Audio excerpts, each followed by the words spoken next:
everyone. My name's Stacy Kona. I'm super excited to have this conversation with Holly Lee. We're on LinkedIn Live and on Zoom. I'm the executive director of Hand in Hand, the Domestic Employers Network, and we're a national organization, a nonprofit of people who hire nannies, house cleaners, and home care workers or family caregivers. And our organization is working for deeper investment in care and to advocate for rights and respect for domestic workers. Where I think everybody probably knows Holly already. That's why you've joined this call. But she's the former executive director of Korean American Family Services Center, founder of the Asian Women's Giving Circle, which, if you haven't read the book yet, is going on 20 years now, super exciting, and has given over $1.5 million to Asian American women and gender expansive community and arts projects. She's the co-founder of the Donors of Color Network, co-creator of Philanthropy Together, and now a partner with Radiant Strategies. And today we're going to be talking about her book, The Big We, which just came out earlier this year. You can also see it in the background for her. Welcome, welcome. It's so nice to be here, Stacy, in community with you and your folks. Thanks for having me. Thank you so much for agreeing to be a part of this conversation with us. Before we get started, I want to tell folks if you're listening in and you want to learn more about Hand in Hand and be entered into a drawing to win a free copy of Holly's book, please fill out the form that we'll put into the chat, and will one lucky person is going to win a copy. We'll ship it to you. And if you've already read it, you can give it to someone you love and care about who'll get to read it too. Great. So that's in the chat. Okay. So maybe just to get started, how are you doing in this chaotic and wonderful and extraordinary and unprecedented times? How are you, Holly? Well, thank you for asking. I'm okay. It's sort of for me reentry from summer. I got to spend some time with my family and my mother-in-law out in nature, and we just got back to the city this weekend. So I feel a little bit like, I'm in that doing laundry, getting caught up mode. And even though my kids are out of school for the most part, it still feels like back to school, which is kind of a fun time of year for me. But I think like most of us, I have a hard time getting out of bed some mornings for sure. But it's really in my communities where I feel like I get that shot of vitamin C or that shot of ginger and turmeric to get up and keep going to try to do the good stuff, to combat some of the bad stuff. And Yeah. this is a wonderful community, and my giving circle is a community for me, and among others. So I'm doing okay. How about you, Stacy? How are you doing? Yeah, I think I love summer, so I'm entering into a brief period of mourning as the weather cools down and yeah, as the weather cools down and it gets darker. I've been really tending to my heart as I get exposed to the news and read the news. Every day, another horror. I think you're absolutely right. Our friends and family and organizations and communities are the remedy at this time. And the more we can love on and support one another, the more courage we can have to be able to push through and change the direction of where we've been headed, Yeah. is what I Cheers. believe. So, Cheers. yeah, thank you. Thank you. Cool. Okay. Well, as someone who fundraises for my organization, and then I also give to the groups that I support, I really appreciated you sharing about this concept of big Phil and your experience with the traditional philanthropic world. I was so pissed when I read the piece in your book about your experience at that one retreat, philanthropic retreat, where there was a discussion about the effectiveness of big philanthropy and they have all the answers. And as you really advocated for the voices of our community, having integrity, generosity, somebody said to you, well, perhaps you don't belong in this room. And I wanted to stand up with you, have your back to fight back when I heard that. Um, could you tell us a little bit more about the problems you see with Big Phil? Yeah. Um, a big theme in my book is belonging and who gets to decide who belongs or not in a room, in a sector, in our country. And generally, overall, I think that this socio-political moment we're in calls for a more expansive definition of who belongs, who is a citizen, who is a voter, what comprises a family, who comprises a family, because being more expansive about these things brings more people to bear and hands to work and resources to bring to the table to combat all of these things that we need to combat right now as a society and people who care about equity and fairness and justice. The frame, the philanthropic frame over the past few decades has been just in general terms called strategic philanthropy. And it's Mm, technocratic, strategic philanthropy, often funded by business people or tech people in tech who built fortunes, being very strategic and using lots of spreadsheets to build their fortunes and their companies. So when you think about where the money was made, and I write about this in my book, philanthropy as a professional sector and practice was born in a way in America during the first Gilded Age in American history. And think mm, about the Rockefellers and Carnegie and Ford and fortunes made in automobile and railroad and steel and oil, et cetera. We're in a second Gilded Age right now with fortunes being made in banking and finance and tech, among others. And and we have seen a concomitant rise in wealth inequality, like so much wealth being held at the top, just like in the first Gilded Age, except there's a lot of evidence that our second Gilded Age that we're in right now is even more wealth extreme than that first one. So a huge concentration of wealth at the top and a concomitant burst in philanthropy. And the kind of philanthropy that's practiced by the super rich people at the top of the socioeconomic pyramid, economic pyramid, at least in America, and this is a US focused book. I nicknamed that person Big Phil because it's usually a guy, it's usually a white guy, and sometimes it's a dead white guy who is directing the charitable or philanthropic arm of their work and foundation and corporation from the grave.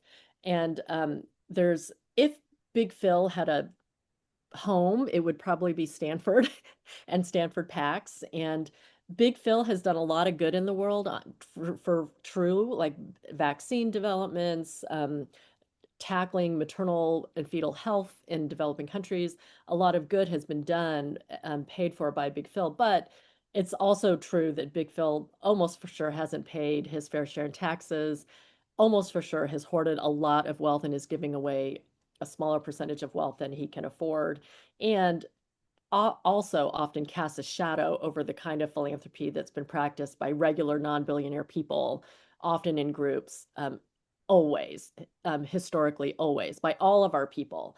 And one of the really fun parts of this book was getting to learn about and interviewing people who are practicing philanthropy, charity, mutual aid, giving in groups, taking care, love, justice in groups, um, inspired by the traditions that they learned from their grandmas and grandpas and faith traditions, et cetera. So I get to tell that in the second two-thirds of my book. But there's really only one bad guy in my book because it's mostly a pretty hopeful, like, come on, guys, we can do this kind of book.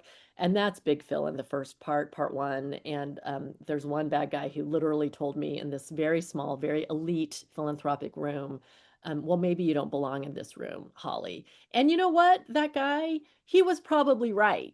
I might mm, not belong in this room, and maybe I didn't in that instance. But I think time is showing that giving circles, collective giving, mutual aid groups, people coming together to do good is a powerful force. And when you add us all together, we actually have a lot of solutions that I think can inform how we can dig ourselves out of some of the trouble that we're in now, mm. which is leaning into people power, collective power, the five T's that all of us have inherently in ourselves that we all use and organize around. And we can get into that later in the conversation.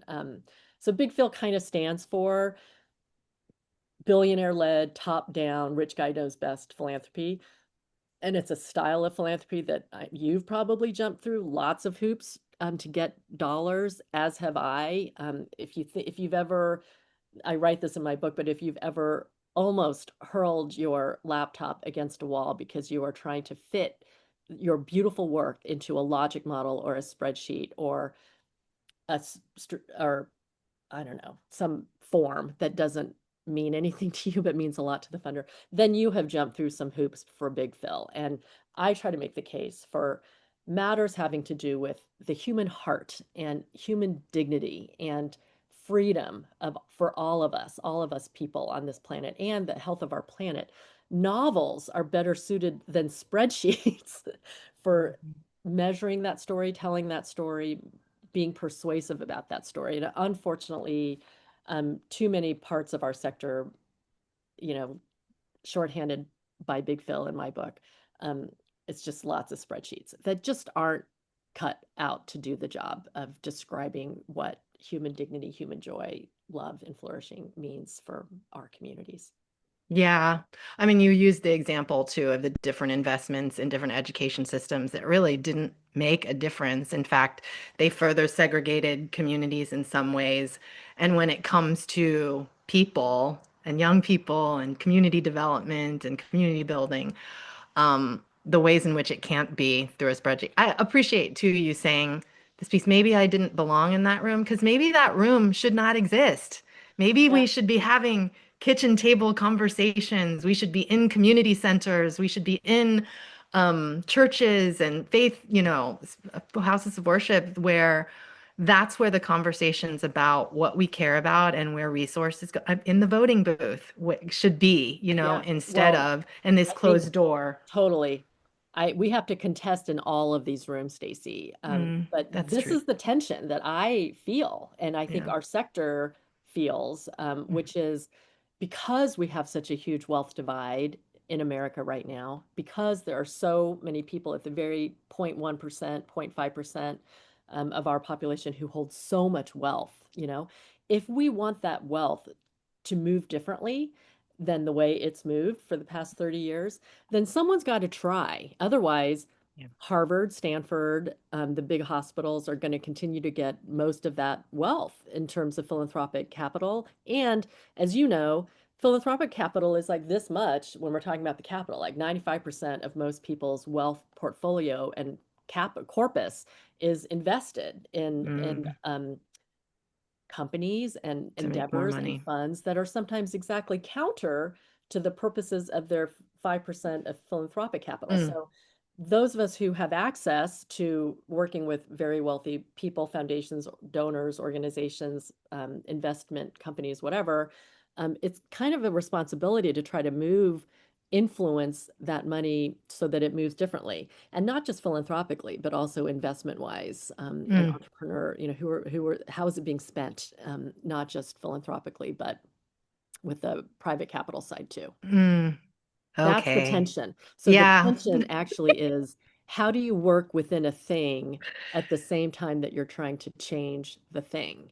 And I talk about this in my book. It's a tension that me and I and my team feel every day. And it's a tension that we navigate not always well.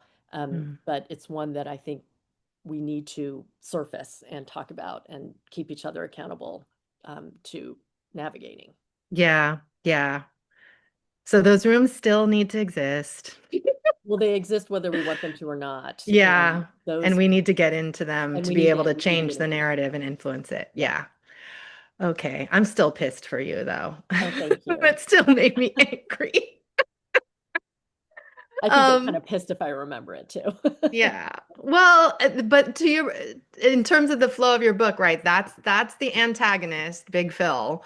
But then the protagonist is these giving circles. It's the big we. It's all of us. The possibility that we can create um, by actually coming together to support organizations, support projects, support the things we care about so that really what gets resourced in our communities are the things that come from all of us versus from some person who has a spreadsheet, as you said. Yeah, totally. And I love to, it's one of my favorite hacks. I mean, I say this all the time, no one listens to me, but like people want to get more proximate, right? So even a lot of big people with a lot of money want to get more money down to the grassroots, but sometimes they don't really know exactly how, because they might live somewhere and they might not have day-to-day contact with orgs doing really good work on the ground. Hmm. So one of my favorite hacks is just match giving circles. Find a Mm. group, find invest community investment network is a network of giving circles mostly in the South, mostly led by and for and serving Black communities, mostly in the South.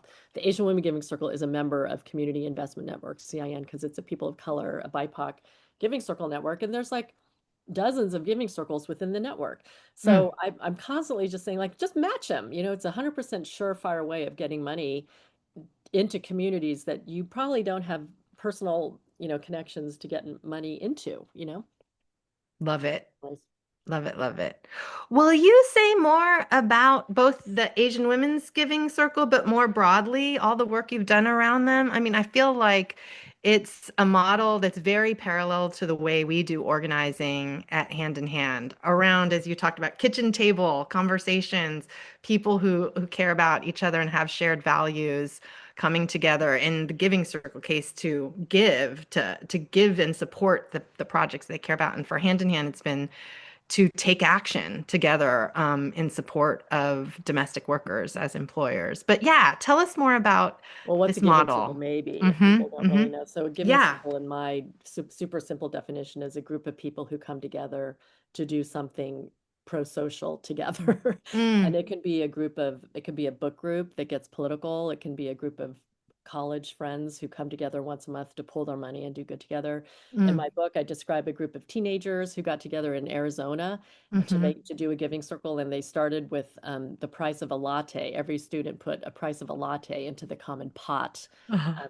I think it was I can't remember if it's every week or every month. And then at the end of that first cycle, that idea spread. That group of high school students, just to stay with them for a second, they ended up raising $13,000, Wow. and they made grants together that were to kind of random places, but they're kids in high school. So I think some money went to an animal shelter, another chunk went to a food pantry type place. But if you think about what those kids did, right? Yeah. They put money into a pot. They went out and did some research about needs in their community. They came back to their giving circle, which was in the dozens, if not hundreds of kids at this point, and had to make a case for the projects that they were passionate about.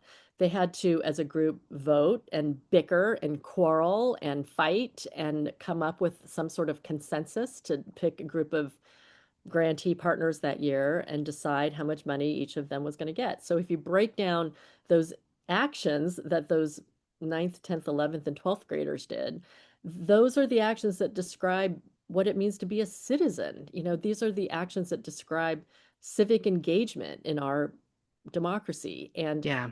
if there's ever a time when we need to exercise our civic engagement muscles, it is right freaking now, Stacy, right? Like, and if we can, and these are kids, and so some people might quibble about, like, how are those systemic responses to the challenges we face, and to that criticism, I would say, let it go for now, because these are kids, they're starting their journeys. And I can imagine, I mean, it's easy to imagine that if a 15-year-old is engaging in this kind of thing now, and Yeah. then 10 years later they're 25, they're still noticing that there's still animals that are showing up pregnant and homeless at the shelter. There are still humans who are hungry in our town. There are still children who need help with breakfast and getting backpacks and buying school supplies.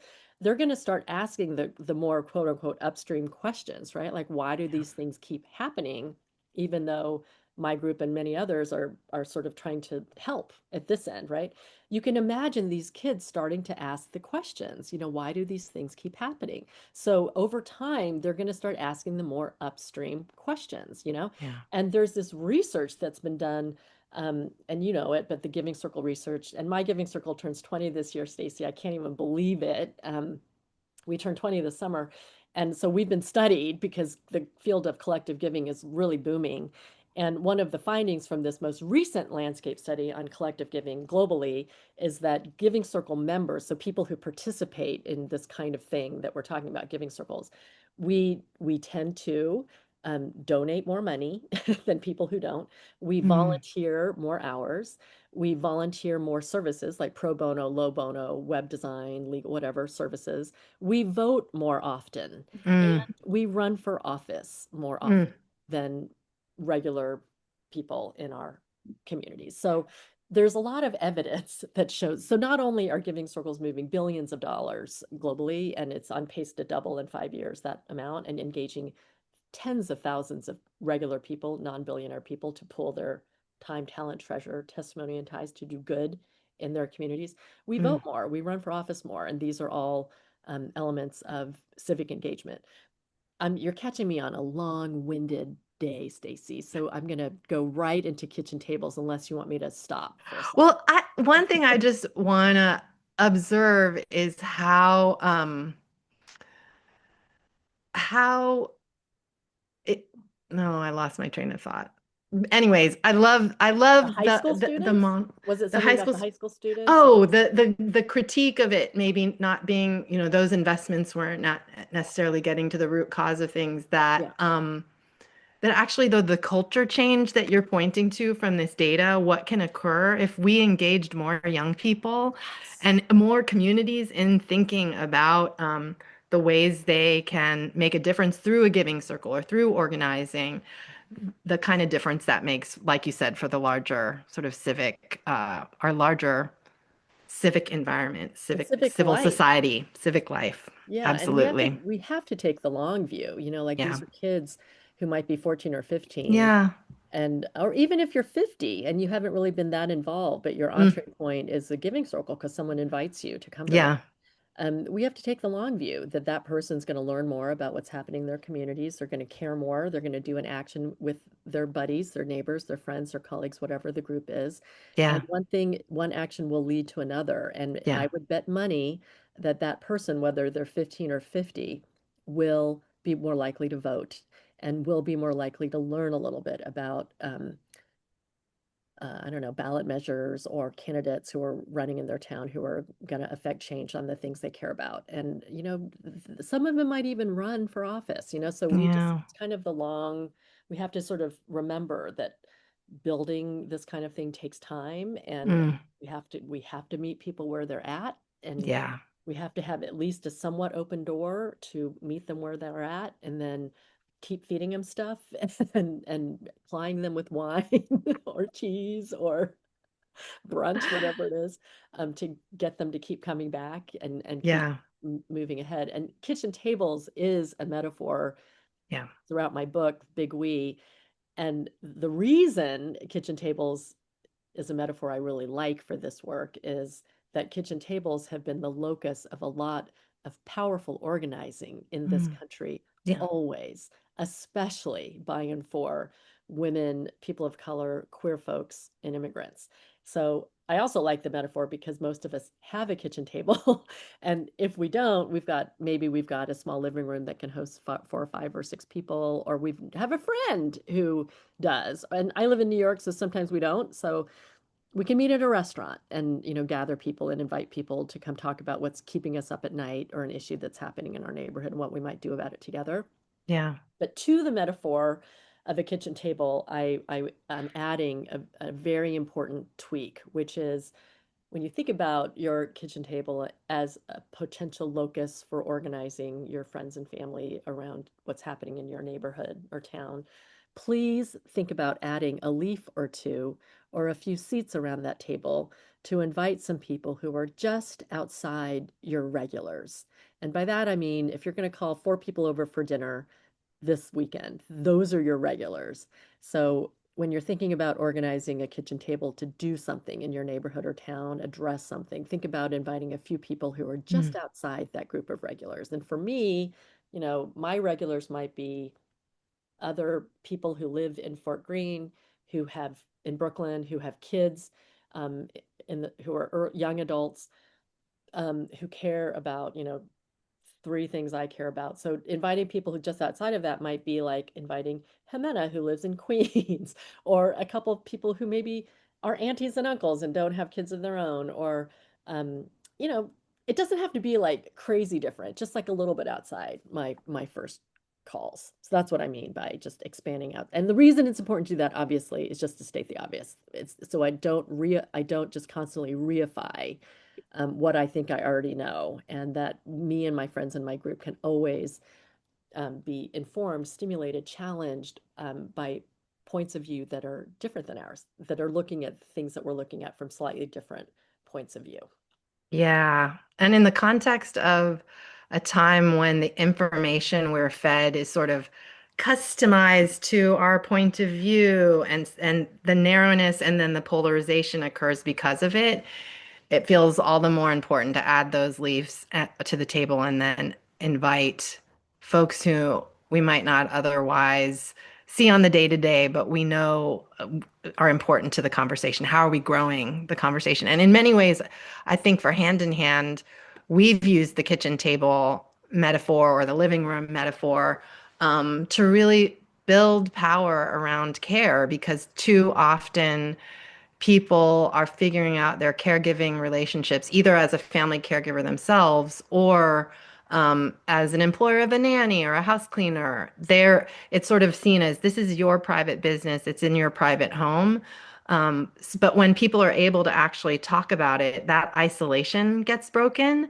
And they can see that the similar challenges they may be facing as employers, but also begin to talk about the challenges that workers face as well. How can we really support workers? And for hand in hand, the early days of the New York State Domestic Worker Bill of Rights fight, that really for employers started around those kitchen tables. Mhm. And now we're finding in this current context of terrorizing immigrant communities and Black and Brown communities Exactly. that these kitchen tables are really critical for people to be gathering, connected, supporting one another, but also finding ways to then take courageous action together, going Yeah. out to do park outreach, being able to understand, getting support to have conversations with immigrant workers that they employ, that all of those pieces are really critical and they're accessible too. We don't need to reserve a space and organize a big meeting. We can just be like,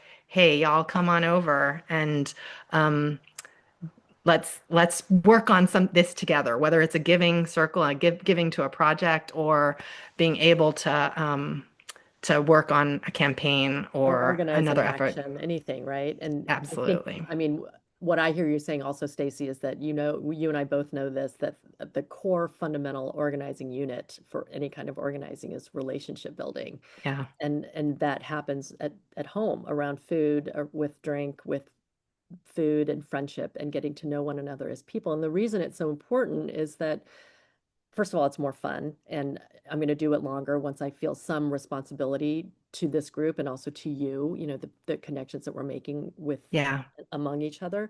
But also, like sometimes this work is can be scary and even dangerous. So Yeah. there has to be some foundational, like, okay, I got your back and you got mine, and that we can link arms a little bit and know that we can trust one another to do some of this work that can be kind of hard, you know? Yeah. And also we can learn things from each other in order to make the work better, and to expand our thinking about it, So I think that when we break down, like, what does organizing mean? What does building power? Some of these things can become so jargony or sort of abstract. So I really tried in my book and in my life and work to just drill it down to normal language, normal language, normal, real regular language that is just accessible and describes what we're talking about, and I think at root we're talking about building relationships with Yeah. neighbors and colleagues and that can become potential comrades in arms um, to do the most important work of all, which is to make equitable social change. I Yeah. also think, Stacy, that this moment that we're in where big institutions have a giant mark on their backs. They are being targeted.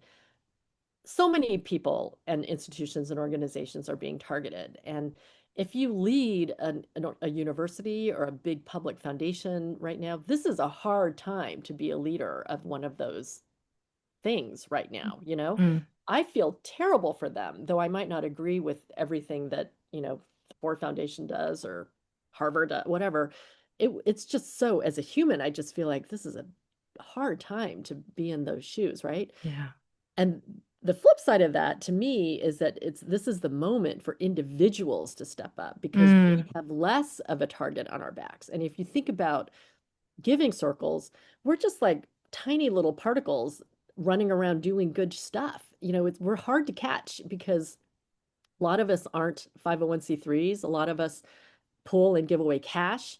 A lot of us are fiscally sponsored. A lot of us are so small, we're just beneath the notice of mm, mainstream anything.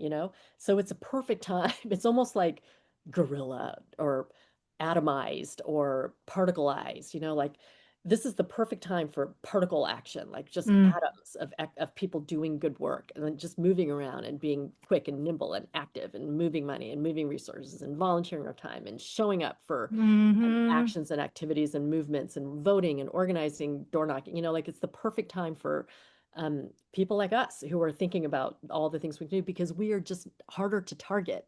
Yeah, So when I think about the role of individuals, whether they're wealthy or affluent or working, whatever the socioeconomic, however we want to call it, um, yeah. what can we do right now that the big guys kind of can't? Because Mm, we have a certain amount of nimbleness that is a strength, and I think it's important for all of us to think about how we can lean into that I attribute appreciate in that. this moment right now. Yeah. You're making me think too. I mean, that's really the root of hand in hands model as well, working with employers to be in solidarity with domestic workers that in many ways it's not in some cases that's not true, especially for folks who may be consumers of home care. It's funded by Medicaid, right? But for many employers who have the resources to afford a house cleaner or a nanny or privately pay a home care worker, that they have this privilege that they can actually use, and we don't want them to come to that work feeling shame or embarrassment. It's actually an important it's an important reality. It's a demonstration of our interdependence that we need one another and we all need support. And that this community of people, domestic employers, which isn't an identity that most people claim or even familiar with, um, this group of people can really make a difference right now, especially for immigrant domestic workers. They can do small thing. Again, how do we not make it huge and massive a task? How can it be really accessible for folks to be able to support people if they are sheltering in place, have a conversation, offer information about knowing their rights, just really make sure that I think the overarching theme of belonging and connection, how are we creating that in so many aspects of our lives?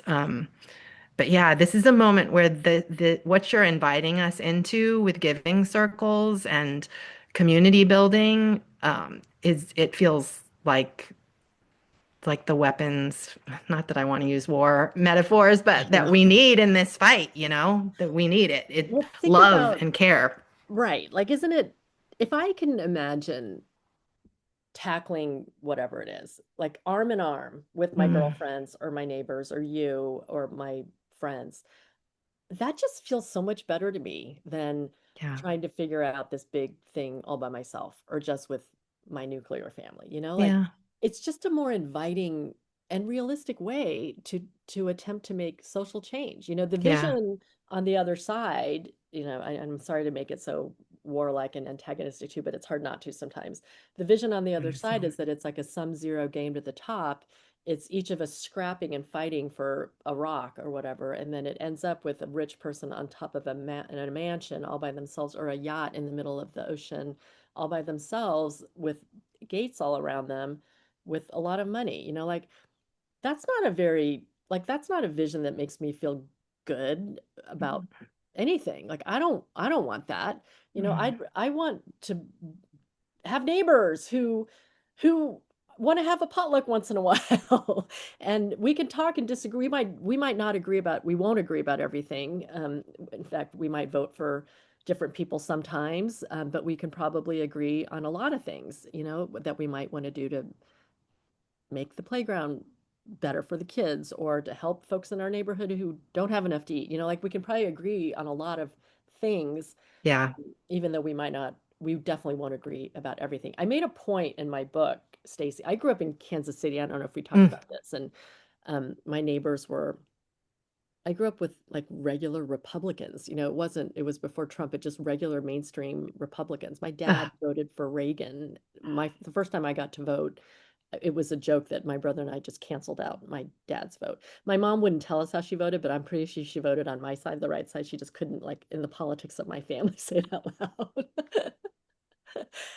But I grew up in Kansas City and, a lifelong Kansas City Chiefs fan. I grew up with people who are really different from me politically now. But Mm. I made a real point in my book of including two white men who I'm pretty sure are Republicans and who are from long Republican families. They're not Trump voters, but they have a political, they have different kinds of points of view about their vision, right? But Yeah. I include them in my book because 100% for sure. If I was a neighbor of either of them, I would want them to have my key. And I think they would probably give me their key because these are two guys, they don't know each other. But they're in my book together. They have a lot of integrity. They're really decent dudes. They want to be good dads, they want to be good neighbors, they care a lot about their jobs. They care a lot about this country, their citizens. One of them is a military veteran.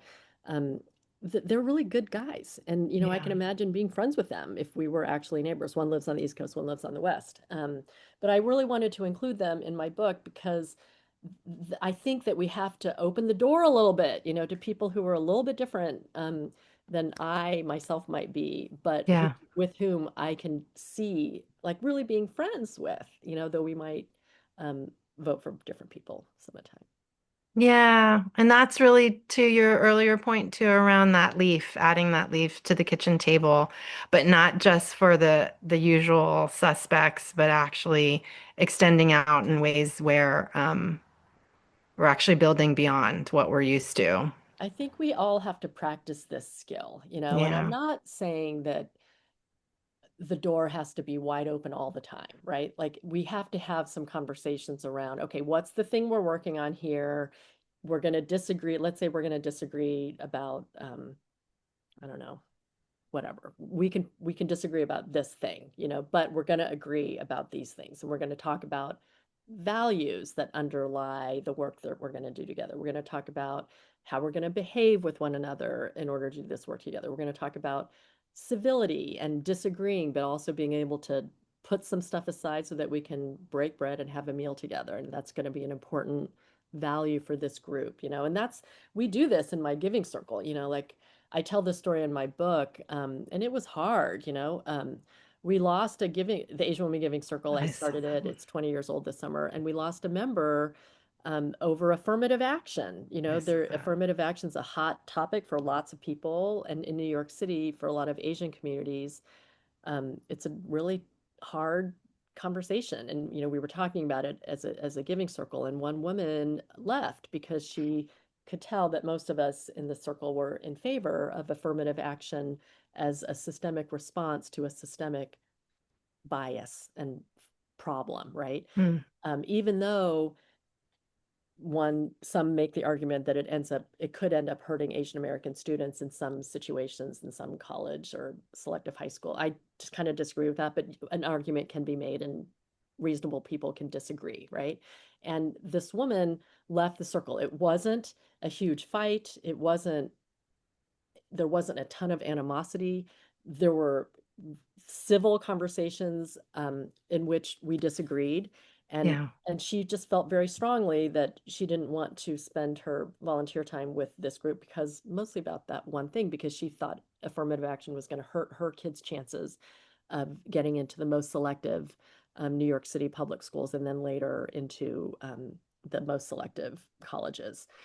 So we disagreed and she left, and it's no big deal actually, like I think our circle handled it well. We spoke our opinions in a respectful way. We acknowledged our differences in opinion about this thing. We did not vilify the other. each She other. doesn't think Yeah. I'm all evil. I don't think she's all evil. We just have a disagreement about this one big thing.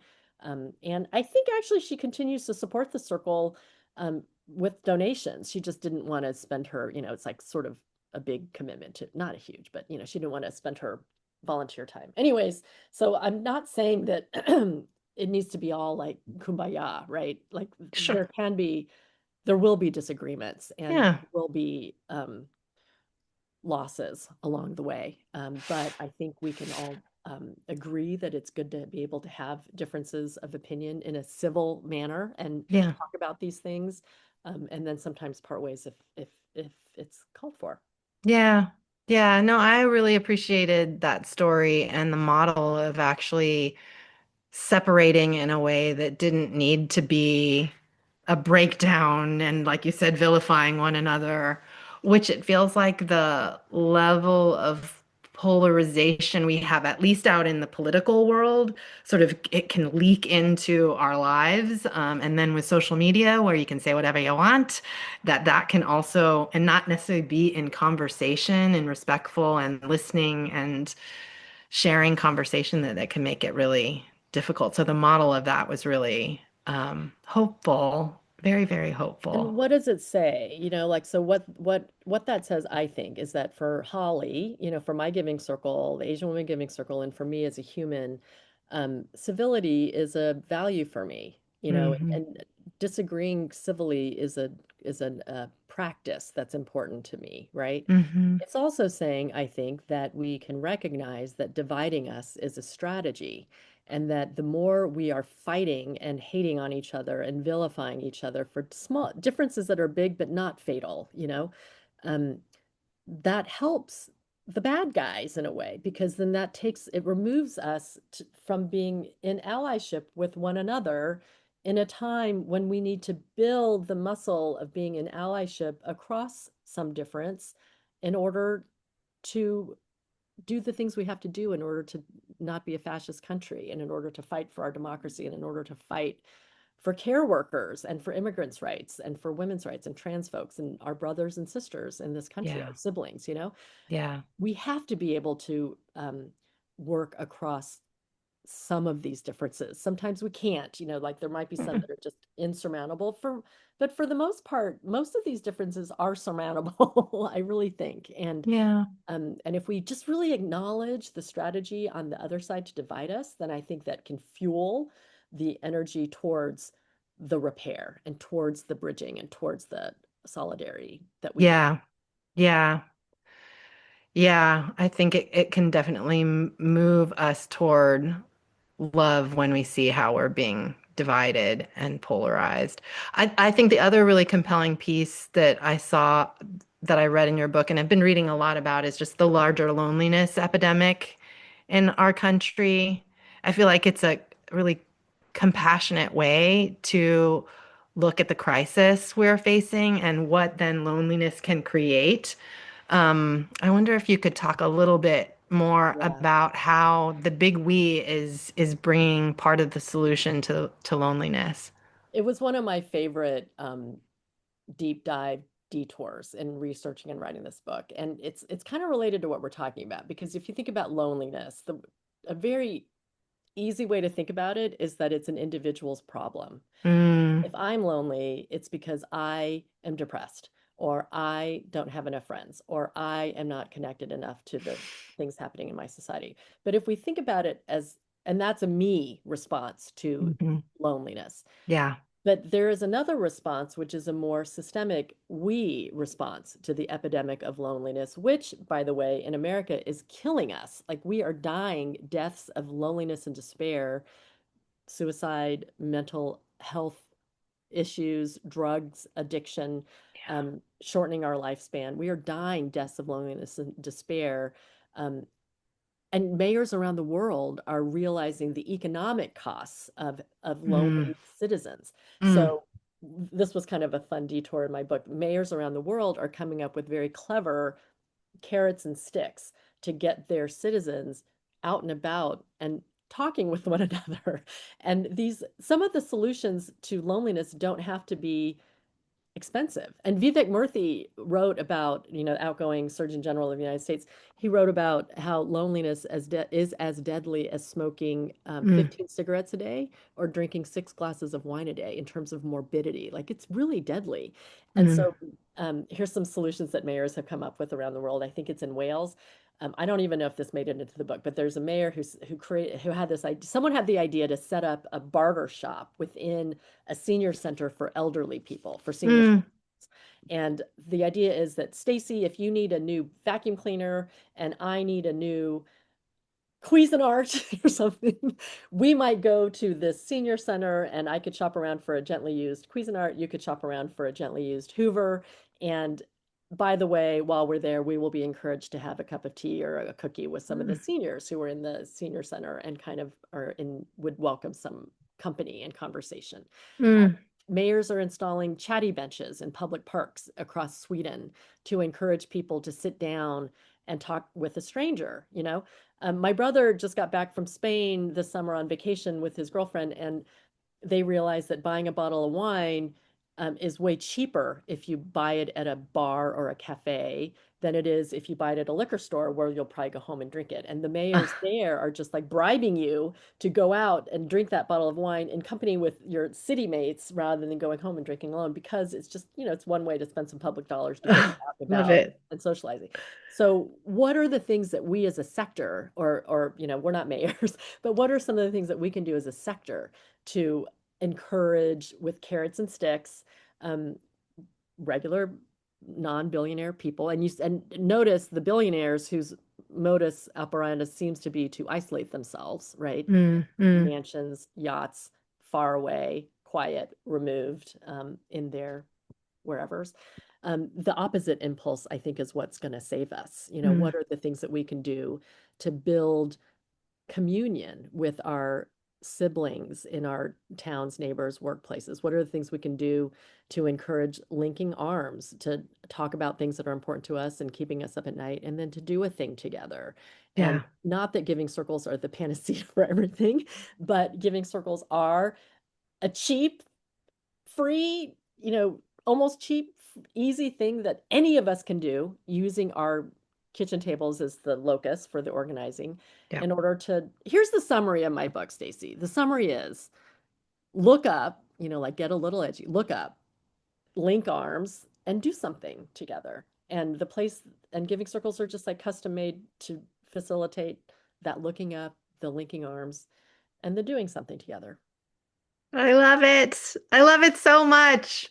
Um, and so, Efficacy. Okay, that's another important thing. One of the mm, things, I went to social work school for grad school, and one of the things I learned, that in order to feel like happy, it's mm, important to feel like that we have a little bit of efficacy to do something about the thing that we care about. And it's hard to feel that sense of agency and efficacy now, when we are just being flooded, bombarded with all this bad stuff every day, So yeah, one of the strategies for me to feel a little bit not so hopeless, and to feel like I have a little more efficacy, is my giving circle. Because though there are these big things looming, like with my girlfriends, we can do a thing together. We can yeah, some money together. We can send it into our community to fund projects that won't get funded, because we fund weird shit. And it's such a joy to get to fund the stuff that we get to fund. And I'll tell mm, you, we're gonna run out of time, but some of the stuff we funded are just, they just make you smile, and they're doing good work, and they're being done by young activists who normally they'd never get money from the Ford Foundation. They're not there yet, but we can give them that these early grants to, so hopefully get that bigger grant a few years down the line. yeah. You're the Asian aunties, right? To Yes. so many different projects that really made all the difference and didn't have to be Big Phil about it too. You were the opposite of Big Phil. Do I Yep. have time for one short story? Please. Okay, this is one of my favorites. And you're not supposed to pick a favorite kid or a grantee partner, but this is one of my favorites. So this was 2009, I think, and it's this group of activists asked us for a grant, and they wanted to crash the party that is the official Chinatown Oh yeah, New I Year remember celebration. Yeah, this. this is my book, Lunar Year celebration, and they're a group of gay and queer and trans kids, and they wanted to march as in the parade as out gay, queer, trans people in Chinatown, and they're Asian American, in this biggest of New York City Lunar New Year festivals. And at that time, one was not allowed to be out and gay and queer and trans in March. So they applied for a grant, and our circle was delighted to say yes. And we were, of course, wanted to march with them, and we were super excited to crash the party along with them. Um, the day came and it fell in February that year, and it was a glorious, it was one of those New York City, beautiful, cold, crisp February mornings. And the night before the parade, they got official permission to march. That's right. And they were kind of disappointed because they wanted to crash the party. But whatever, we went and one of my kids came, Peter, my one of my kids and my husband, we marched. It was beautiful. It was really fun. That night, as we were making dinner, this was covered on the local NPR station. I'm pretty sure they were in the Times. They were in Time Out New York because they made history. This group of young activists made history by they integrated the official Lunar New Year Chinatown New Year Festival parade to include gay, queer, and trans folks. They made history. They beat the Irish in this regard to include queer folks in this thing. We were their only funder who wasn't an actual blood relative. And the amount of money they asked for and that we gave them was $4,000, Stacy. And our Mm. money paid for, I'm pretty sure it paid for beer and Oreos and art supplies that could create, For rainbow. the signs and stuff. Yeah. Yeah. And it's like the best $4,000 I've ever been Mm. part of spending. And with that $4,000 grant they Mm. literally changed history, and they changed New York City for gay Asian American families. And we have funded in this area since day one of the Asian Women Giving Circle. And you know why? You know why? It's because in most of all of our families, it's really hard to be gay. It's really hard Mm. to be trans. It's really hard to be out in most of our families, Mm. among the sisters of the Asian Women Giving Circle. So we know in our hearts, because it's our moms and dads and aunties and grandmas and tias and chicamas too, how hard it is to be gay, to be queer, Mhm. to be trans. So we have funded in this area from the beginning, and that's what it means to be proximate, right? And so these kids, and they were kids, they were younger, they're young activists. They There's no way they would have gotten funding from the New York Women's Foundation that I adore. I was on the board for many years and a grantee partner. They're just too small. But because they got funding from us multiple times for multiple projects, including this one, we're just tickled when they can go on to get funding from bigger, more established philanthropic organizations where they might get a $50,000 grant. But they can start with us. And so not this group, but another group called us, told me that when they got a grant from the Asian Women Giving Circle, it felt like having a group of aunties cheering them on the sidelines. And it's the best thing I've ever heard about us as a funding partner. So the of the many lessons to be heard from this project, Q-Wave is the group that integrated the Lunar New Year parade. Mm. Among the many lessons is that small dollars can literally make history. Mm. Not to disregard big dollars, because big dollars are Sure. awesome, but small dollars don't not do it because you think you're too small, right? Mm. And that a group of kind of grassroots philanthropists, donors, can join forces with a group of scrappy activists to make history together. Yeah. Yeah. I love it. I loved that story. I think you told it also when you were in San Francisco. Maybe to close us out, Holly, we called this conversation Giving Circles Our Care. Because that's where we thought the work that you're doing to encourage more giving and giving circles in community across the country, and our work really focused on the care movement, that they're intersecting, that it's both that our work, that giving that you did for the Chinatown young people, the queer young people, was really about care, and it's about fostering care for others, and creating community care, changing the paradigms that otherwise exclude but creating belonging. One thing we always do at Hand in Hand is ask people about their own care stories, what care has meant to you and brought to you. It ranges from whether you've been an employer of someone, whether you've received care, whether you've been a caregiver, the ways in which care actually creates belonging for us. I wonder if you have any story to share before we Yeah, wrap up. thank you. I we're talking about the same things, you know, and Yeah. the frames in my work in my book, I call it moving from a me to a we position, you know. And when I think about the times I currently, you know, when I've received care, you know, I had when my kids were small, I hired caregivers who range from college students to a part-time nanny, you know. And now I'm giving care, helping to give care. My mom and dad are 89, almost 90, and almost 95 this fall. Mm. So my brother and I are the primary caregivers for them, and I'm so lucky to be able to get to do it, you know. I really wish that instead of a me frame in the world of care in this country, we could have a bigger we frame, because the way we've got it set up right now in this richest of countries is that every family is on their own, you know, and my family is, we're fortunate, you know, we have resources, we have love, we have connection, we have care for one another, we have community, we have resources to call upon. And it's hard for us even, you know, and it's hard for everyone I know who is in this, we call, I guess it's the sandwich, you know, we've got kids, plus we've This got elder generation. Yeah. parents, you know, we're kind of in the middle and we're trying to do it all.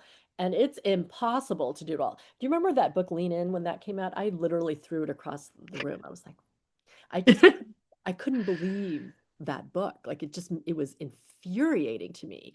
And I wish that we could move as a culture to a more we position, because especially when we have little kids and caring for, and at the other end when we're Elders. caring for elderly parents or aunties and uncles or Yeah. family, right? Or non-blood related family, you know, we're caring for lots of people.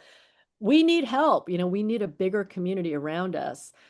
So that has to do with like laws and advocacy and social supports, but it also has to do with social supports, you know, that are in addition to the laws and the Yeah. that were state and federal, you know. And so thank God for organizations like yours that's trying to not only build the me of all the caregivers out there and the people who are needing their care, but also the bigger we about what can we do Yeah. systemically and as a society and structurally to support all of us who Yeah. are either going to need it or are going to be needing to give it. If we're lucky in our lives, well, we're going to be called upon to be in that kind of intimate community. It's such a high calling, you know, Yeah. but it's a high calling that can be devastating financially, emotionally, physically, and it just really pisses me off, Stacy, that in this most fortunate, richest of countries, we cannot figure this out. And we're literally saying to all of our citizens, to all of us people, go figure that out on your own. You got Yep. this. You're on your own. And Yeah. it's not fair. It's not. No. And it's a part of moving each other and this country and the world towards the we and from the me is the project that we're all engaged in. You are 100%. awesome. This has been so fun. I want to tell folks, we said at the top of the call, but I'll say it one more time. We are giving away a free copy of The Thank Big you. We if you and also inviting you to get more information about Hand in Hand, the Domestic Employers Network. We're going to put a little link in the chat for you to add your name in to sign up for information, and it'll be entered into a drawing to win a copy of Holly's book. This has been really fun. Thank you so much for sharing your wisdom, sharing your stories, being honest about what's needed, and really in service of our communities when it's needed right now in these times. So thank you so Absolutely. much. Thank you for having me on, Stacy. Yeah. Okay. Bye bye. Thanks all for joining too.